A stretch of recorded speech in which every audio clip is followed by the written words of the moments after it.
Fire extinguishers are designed to put out small fires before they grow out of control.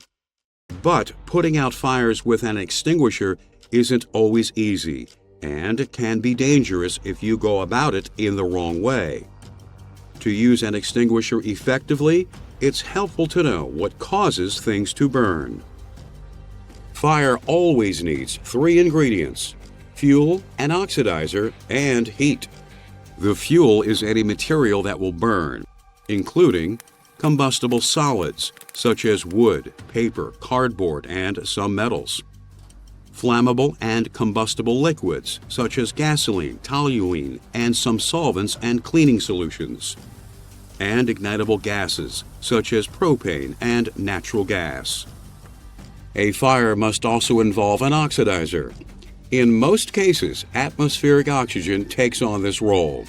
But there are some situations where an oxidizer, such as fluorine or chlorine, combined with heat and fuel can lead to a fire too.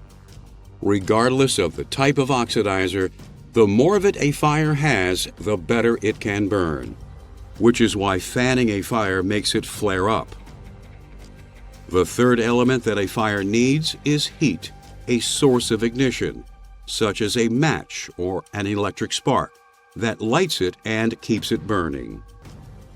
The best way to put a fire out is to deprive it of oxygen or heat. That is what fire extinguishers are designed to do. Though they may look more or less the same, all fires are not alike. The types of materials that are burning and the location of the fire determine how they behave and how you should try to put them out. Fire extinguishers work by applying substances called fire retardants.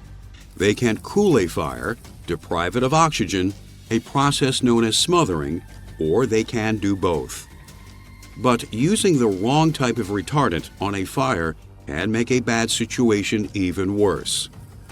For example, an air pressurized water extinguisher will do a great job of putting out burning cardboard. But using a water extinguisher on burning liquids will only spread the fire further.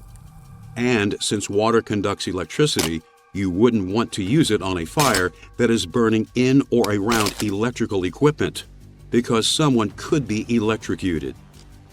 To make it easier to distinguish between different types of fires and determine what type of extinguisher should be used on them, fires have been divided into classes.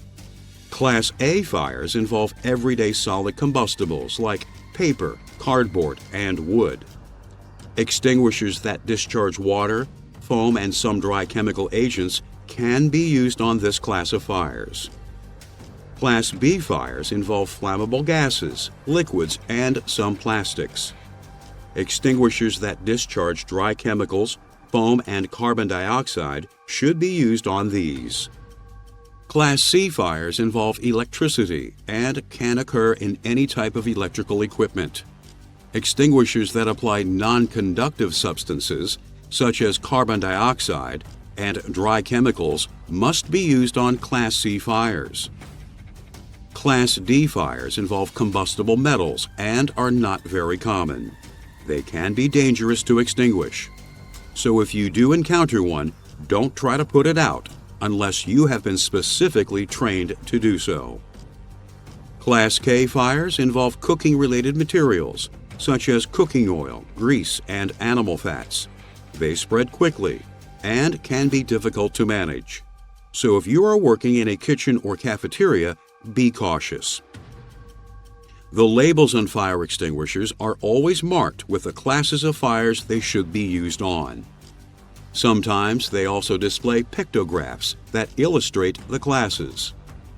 It's important to pay close attention to this information, as many extinguishers are designed to put out multiple classes of fires.